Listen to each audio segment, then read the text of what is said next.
শিৱসাগৰ জিলাৰ এটা ঐতিহাসিক পথ যিটো পথে বৰ্তমান যাতায়াত ব্যৱস্থা ব্যাহত হৈ উঠিছে আৰু নাজিৰা লোক নিৰ্মাণ বিভাগৰ অন্তৰ্গত এই পথটো হৈছে ঐতিহাসিক কাঠকটীয়া বৰুৱালী আমগুৰি 61 নং ৰাষ্ট্ৰীয় ঘাইপথৰ পৰা গেলেকী পৰ্যন্ত প্ৰায় 15 কিলোমিটাৰ পথটো বৰ্তমানৰ যি জৰাজীৰ্ণ অৱস্থা সেই জৰাজীৰ্ণ অৱস্থাই ইয়াৰ যিসকল পথচাৰী সেই পথচাৰীসকলক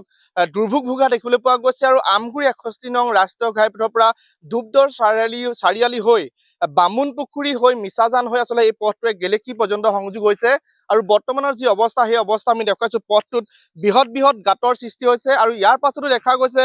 ৰাজ্যৰ যিটো আসলে লোক নিৰ্মাণ বিভাগ নাজিৰাত অৱস্থিত যিটো লোক নিৰ্মাণ বিভাগ সেই লোক নিৰ্মাণ বিভাগটোৱে কিন্তু বৰ্তমান পৰ্যন্ত এই যিটো ঐতিহাসিক কাঠকটীয়া বৰুৱালী এই কাঠকটীয়া বৰুৱালীটো আজি পৰ্যন্ত মেৰামতিয়ে হওক অথবা পুনৰ নিৰ্মাণ হওক সেই পুনৰ নিৰ্মাণ কৰাৰ ক্ষেত্ৰত আসলে কোনো ধৰণৰ গুৰুত্বপূৰ্ণ ভূমিকা গ্ৰহণ কৰা নাই আৰু যিসমূহ পথচাৰী আৰু যিসকল স্থানীয় লোক সেই স্থানীয় লোকসকলে তেওঁলোকে দীৰ্ঘদিন ধৰি দুৰ্ভোগ ভুগি আহিছে আৰু আজি যেহেতু ইয়াৰ স্থানীয় লোকসকল ইয়াত আহি উপস্থিত হৈছে আমি তেওঁলোকৰ ওচৰলৈ যাম মই আপোনাৰ ওচৰলৈ আহিছো কি ক'ব যিটো এটা ঐতিহাসিক পথ আৰু এই পথটোৱে আসলে বহু গাঁও সংযোগ কৰিছে গেলেকী পৰ্যন্ত আসলে এই পথটোৱে সংযোগ কৰিছে কেনেকুৱা ধৰণৰ অসুবিধা হৈছে এই আমাৰ আমগুৰিৰ পৰা এইটো মিছাজান হৈ গেলেকী ওলাই এই ৰাস্তাটোত মোৰ নিজৰে ককাইদেউ এজন আজি 6 মাহমানৰ আগত এইটো ৰাস্তাতে খোজকাঢ়ি অহা মানুহক তাৰমানে এখন গাড়ী এক্সিডেণ্ট কৰি বচাবলৈ যাওঁতে এক্সিডেণ্ট কৰি মৰি গৈছে মোৰ গাঁৱৰে গোহাঁই গাঁৱৰ বহুত দুখৰ কথা আৰু লগতে আমাৰ এতিয়া এই কেইবাখনো স্কুল ইয়াত পৰে তাৰ পৰা আমাৰ টাউনে এখনেই মেডিকেল যোৱা বহুত অসুবিধা হৈছে সেইকাৰণে মই কওঁ যে চৰকাৰলৈ এইটো এটা আহ্বান এই ৰাস্তাটো অতি সোনকালে যে আমাক ঠিক ঠাক কৰি দিয়ে হয় নিশ্চয়কৈ এই পথটো আসলে দুৰ্ঘটনা সংঘটিত হৈছে বহু কেইজন ব্যক্তিৰ ইতিমধ্যে প্ৰাণ পৰ্যন্ত গৈছে বুলি তেওঁলোকে জনাইছে আৰু যিহেতু 2018 চনতে পথটো নিৰ্মাণ কৰা হৈছিলে আৰু তাৰ পাছত 22 চনত যেতিয়া আমগুৰি যিটো সৌৰশক্তি প্ৰকল্প আছিলে সেই সৌৰশক্তি প্ৰকল্প আধাৰশিলা অনুষ্ঠান লৈ ৰাজ্যৰ যিগৰাকী মুখ্যমন্ত্ৰী সেই মুখ্যমন্ত্ৰী গৰাকী আহিছিল আৰু তেতিয়াই এই পথটোৰ যিসমূহ গাঁত আছিলে সেই গাঁতসমূহ মাটিৰে পুতি দিয়া হৈছিলে আৰু কিন্তু পৰৱৰ্তী সময়ত দেখা গ'ল এই পথটো উন্নয়ন কৰাৰ ক্ষেত্ৰত কোনো ধৰণৰ গুৰুত্ব আৰোপ নকৰিলে মই তোমাৰ ওচৰলৈ আহিছো কি ক'বা যিহেতু তোমালোকে দেখি আহিছা পথটো এনেকুৱা এটা জৰাজীৰ্ণ অৱস্থা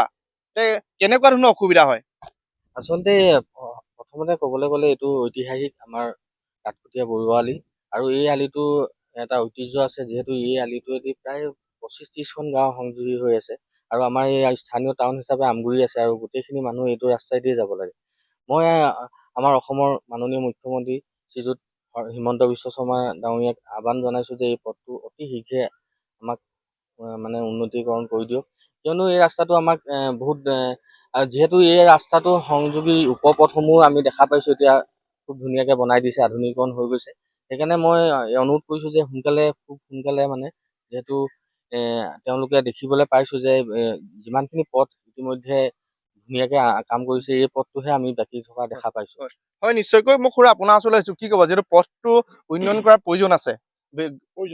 বৰষুণ দিলে এটা পুখুৰী অধিক সৃষ্টি হয় কি ক'ব এই ক্ষেত্ৰত মই আগতে কৈছোৱেই যে আমি এই কাঠকটীয়া বৰুৱালী ভাগি অতি সোনকালে আমি চৰকাৰক আহ্বান জনাইছো যে অতি সোনকালে আমাৰ ইয়াৰ কণ ছাত্ৰ ছাত্ৰীসকল বিদ্যালয়লৈ যোৱা বা বিভিন্ন অঞ্চলৰ আমাৰ এই 25-30খন গাঁৱৰ ৰাইজ স্বাস্থ্যৰ কাৰণে মেডিকেললৈ যোৱা বিভিন্ন কাৰণত আমাৰ এই ৰাস্তাটো বৰ প্ৰয়োজনীয় ব্যৱসায় বাণিজ্যকে আদি কৰি বিভিন্ন কথাত গতিকে এই অতি সোনকালে আমাৰ বিভাগীয় কৰ্তৃপক্ষই চৰকাৰে আলিটি নিৰ্মাণ কৰি আমাৰ ৰাইজক উপকৃত কৰিব বুলি আশা ৰাখিছো হয় নিশ্চয়কৈ বাইদেউ আপোনাৰ ওচৰলৈ আহিছো কি ক'ব কেনেকুৱা ধৰণৰ দুৰ্ভোগ হয় ৰাইজৰ মুঠতে আমি ভাষাৰে বৰ্ণনা কৰিব নোৱাৰো এনেকুৱা এটা জীয়াটো ভুগিবলগীয়া হৈছে আমি সৰ্বসাধাৰণ ৰাইজে আমি যদি এখন বেটেৰী বা কিবা গাড়ী ভাড়ালৈ আনো আমাৰ যদি 50 টকা হয় আমি দুগুণ ভৰিবলগীয়া হৈছে মানে ৰাস্তাটো চাই আমাৰ ভাড়াবোৰ ডাবুল হৈ গৈ যায় আৰু তাতে এক্সিডেণ্টৰ কথা আছেই যিবিলাক গাঁত হৈছে গাঁত নহয় এটা সৰু পুখুৰী সদৃশ হৈছে গতিকে ইয়াত আৰু ইমানেই সঘন আহ-যাহ আমাৰ ছাত্ৰ ছাত্ৰী অহা যোৱা কৰা হওক বা বেপাৰ বাণিজ্যৰ কাৰণে অহা যোৱা কৰা মানুহবিলাকে যথেষ্ট দুৰ্ভোগ ঘটিছে গতিকে আমি চৰকাৰলৈ আমাৰ আনুনয় এটাই অনুৰোধ যাতে তেওঁলোকে অতি সোনকালে লোক নিৰ্মাণ বিভাগৰ দ্বাৰাই হওক বা যিকোনো প্ৰকাৰে আমাৰ ৰাস্তাটো যাতে আমাৰ চলাচলৰ বাবে সুচল কৰি দিয়ে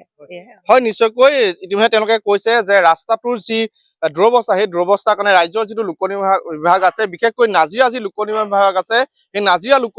নিৰ্মাণ বিভাগত তেওঁলোকে আহ্বান জনাইছে যে পথটোৰ যিসমূহ পুখুৰী সদৃশ গাঁত সেই পুখুৰী সদৃশ গাঁতসমূহ শীঘ্ৰে পুনৰ মেৰামতি কৰিব লাগে আৰু পুনৰ নিৰ্মাণ কৰাৰ ক্ষেত্ৰত ৰাজ্যৰ যিগৰাকী মুখ্যমন্ত্ৰী আছে সেই মুখ্যমন্ত্ৰীগৰাকীৰ হস্তক্ষেপ বিচাৰিছে এই অকল স্থানীয় ৰাইজে।